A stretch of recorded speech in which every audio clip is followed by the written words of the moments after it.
అంటారు సరే CBI case మేము కేంద్రానికి ఇచ్చాం కదా మరి కేంద్రం చేయట్లేదు కేసీఆర్ గారి మీద అన్న 2 సంవత్సరాలు తీసుకున్నారండి కేసీఆర్ గారు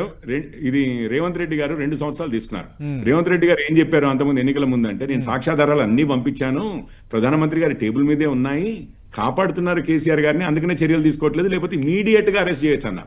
వీరు అధికారంలోకి వచ్చారు 2 సంవత్సరాలు పీసీ ఘోష్ కమిషన్ అని చెప్పేసారు దాంట్లో ఎన్నిసార్లు ఏమైందో మనకు తెలుసు జడ్జిలు కూడా అంటే వేరియస్ విషయాలు జరిగాయి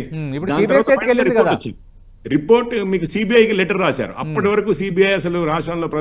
ప్రవేశించడానికి ఇటు బీఆర్ఎస్ వారు కాదన్నారు కాంగ్రెస్ వారు కూడా ఎత్తివేయలేదు సిబిఐ వచ్చిన తెల్లారి సిబిఐకి లెటర్ ఏం రాస్తారు తెలుసా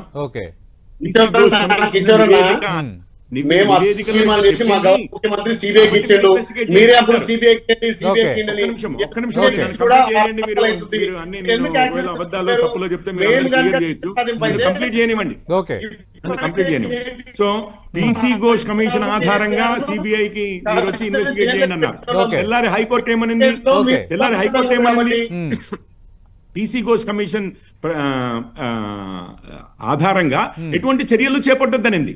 ఆ చర్యలు ఏ ప్రభుత్వానికైనా అప్లై అవుతాయి సిబిఐ కూడా సిబిఐకి ఒక్క లైన్ రాస్తే చాలండి అంత పెద్ద కథ రాయాల్సిన అవసరం లేదు ఇంకొక రెండో విషయం అందులో ఆ 3 బ్యారేజ్ల విషయమే ఉంది కానీ అసలు లక్ష కోట్లు అన్నది కాళేశ్వరం ప్రాజెక్టు మీద దాని గురించి చెప్తున్నారు రేవంత్ రెడ్డి గారు ఒక్క నిమిషం మీరేమనుకుంటున్నారు ఈ ఫార్ములా కార్ రేస్ అంశంలో కేటీఆర్ తప్పు చేశారని అనుకుంటున్నారా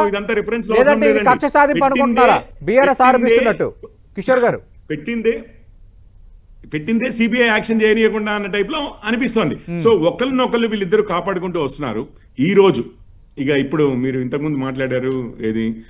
వివరణ అంటే కిషోర్ గారు మీకు స్ట్రైట్ గా అడుగుతున్నా ఈ ఫార్ములా కార్ రేస్ అంశంలో కేటీఆర్ తప్పు చేశారా చేయలేదన్న దానిపైన బీజేపీ స్టాండ్ ఏంటి సార్ ఇప్పుడు బీజేపీ స్టాండ్ అయితే మీకు ఒక్క విషయం చెప్తున్నాను గవర్నర్ గారు ప్రైమా ఫేసీ ఉండడం వల్లనే